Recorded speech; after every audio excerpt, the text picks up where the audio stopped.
नए एडिक्शंस है, गेमिंग हो या फिर ये जो वेपिंग, ई सिगरेट्स, तो हम्म। उसका ट्रीटमेंट कैसे किया जाता है या फिर उसके लिए क्या किया जा सकता तो वेपिंग और गेमिंग ये दोनों अलग चीजें हैं। इसका ट्रीटमेंट भी थोड़ा अलग हो जाता है।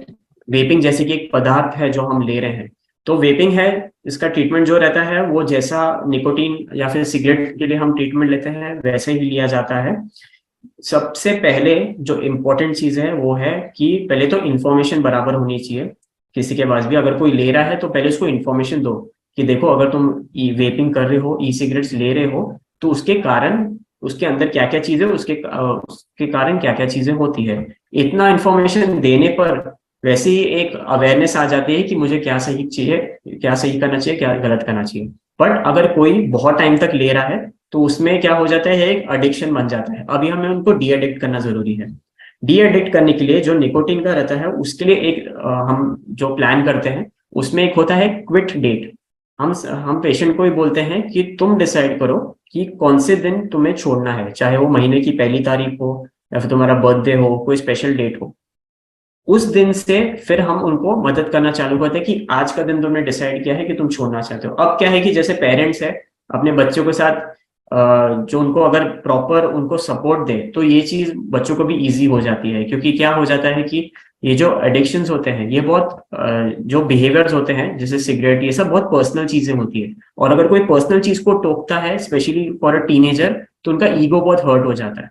तो ये ईगो हर्ट होने के कारण वो छोड़ते नहीं है, जिस बट उनको ये नहीं समझता कि इसका परिणाम बहुत ज्यादा अलग हो जाता है। तो ईगो ना हर्ट हो उस हिसाब से उनको एक सपोर्ट देना पड़ता है।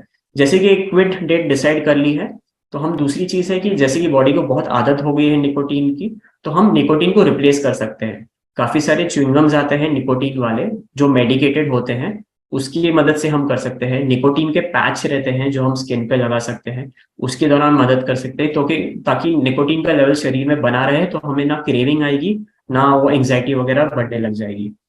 और देखा जाए तो जब साइकाट्रिस्ट को कंसल्ट किया जाता है, काफी सारी दवाइयां होती है जिसके हेल्प से वो क्रेविंग कम हो सकती है और निकोटीन के कारण जो नुकसान है वो कम किया जा सकता है। तो वेपिंग को हम एज अ सिगरेट और टोबैको यूज की तरह ही हम ट्रीट करते हैं, चाहे वो बच्चों में हो या फिर एल्डर्स में हो। हाँ, बिहेवियर थेरेपी लगता है इस चीज के लिए, बट वही है कि बच्चों में इंसाइट होना बहुत ज्यादा जरूरी है, उनको अवेयरनेस होना बहुत ज्यादा जरूरी है कि हाँ मुझे ये चीज से दूर जाना है। और एक फैमिली सपोर्ट बहुत इंपॉर्टेंट होता है इसमें। कमिंग टू गेमिंग, अब गेमिंग बहुत अलग चीज है। तो गेमिंग सिर्फ बिहेवियर पे काम करता है। तो पहले ये समझना जरूरी है कि गेमिंग हम जीरो नहीं कर सकते, क्योंकि हम बिहेवियर को एक रात में चेंज नहीं कर सकते। अगर वेपिंग देखा जाए तो उसको बंद कर कर हम सब्स्टिट्यूट कर सकते हैं, पर बिहेवियर में बहुत डिफिकल्ट आती है। तो पेरेंट्स को ये समझना जरूरी है कि हम कोई चीज 100 से जीरो नहीं ला सकते, हमें थोड़ा थोड़ा करके ही नीचे लाना पड़ेगा। दूसरा है कि जो टीनेजर्स रहते हैं ये कोई भी चीज के कॉन्सिक्वेंसेस से डरते नहीं है, उन्हें वो थ्रिल चाहिए। तो उनके लिए ये चीज इतनी सीरियस नहीं होती कि मेरे को गेमिंग बंद करना बहुत जरूरी है, मेरा बिहेवियर इफेक्ट हो रहा है, आगे जाकर स्ट्रेस से कोप अप नहीं कर पाऊंगा, मुझे मेंटल हेल्थ डिसऑर्डर्स हो सकते हैं। ये उनको इतना डर नहीं रहता, चाहे अवेयरनेस है बट इतना डर नहीं रहता। तो पेरेंट्स को भी उनके साथ इस तरीके से ही बर्ताव करना चाहिए कि चाहे तुमको डर नहीं है बट कुछ कुछ चीजें जो तुम्हें डिसिप्लिन में लाने की जरूरत है। ठीक है? और क्या होता है कि जो गेमिंग के बच्चे होते हैं वो बहुत डिनायल में रहते हैं, वो नहीं मानते कोई तकलीफ है। उनको समझाना व्यर्थ हो जाता है, बट उनका बिहेवियर मॉडिफिकेशन जो हम 10-10% कर सकते हैं वो बेटर हो जाता है, उसमें थोड़ा बहुत हेल्पफुल हो जाता है।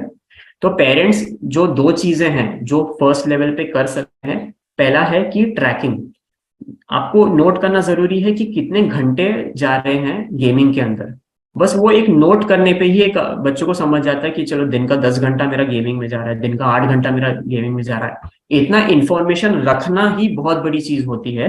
क्योंकि चाहे बच्चे इमेच्योर हो या फिर गेमिंग के अंदर घुसे हो, अगर कोई तुम्हें बोले कि 24 घंटे में तुम 8 से 10 घंटा अगर गेमिंग कर रहे हो, तो किसी को भी समझता है कि नहीं, हाँ मुझे शायद थोड़ा कम करना चाहिए। तो ये एक स्टेप जो घर पे ही हो जाए उससे काफी इफेक्ट होने लग जाता है। दूसरा स्टेप है जो घर पे पेरेंट्स कर सकते हैं, इज टोकन इकोनॉमी। मतलब अगर बच्चा अच्छा बिहेवियर दिखा रहा है तो उससे उसकी पसंद की चीज दे सकते हैं, या फिर अगर उसने 1 घंटा कम किया आज तो आप उसको 10 पॉइंट दे सकते हैं और उसको बोल सकते हैं कि तुमने अगर ऐसा रोज किया तो 10-10-10 पॉइंट करके 50 पॉइंट हो जाएंगे, तो तुम्हें तुम्हारी पसंद की चीज मिल सकती है। ये बहुत घर की बेसिक चीजें होती हैं जो बच्चे के बिहेवियर बहुत इजीली मॉडिफाई कर सकती है। ये फर्स्ट स्टेप है, ये पूरा ट्रीटमेंट नहीं है, ये फर्स्ट स्टेप है जो हम अपने घर पे कर सकते हैं। पर ये अगर कंडक्ट करने में डिफिकल्टी आ रही है तो बिहेवियर एडिक्शन के लिए सबसे बेस्ट होती है एक्सपर्ट के पास आना, क्योंकि उसका पूरा एनालिसिस करके हम उसको फिर बेस्ट तरीके से समझा सकते हैं कि ये चीज से कैसे बाहर आए। तो बिहेवियर एडिक्शन के लिए तो पूरा मतलब अगर घर पे नहीं मैनेज हो रहा तो एक्सपर्ट के पास जाना बहुत बेटर होता है। तो ये जो दो चीजें हैं, इसकी बहुत मैंने बेसिक चीजें बताई हैं ट्रीटमेंट के लिए, बट एटलीस्ट एक बेसिक लेवल पे ये इतनी जानकारी होना जरूरी है। इसको इन डेप्थ भी जा सकते हैं, बट वो मतलब कि वो ज्यादा असेसमेंट लगता है उस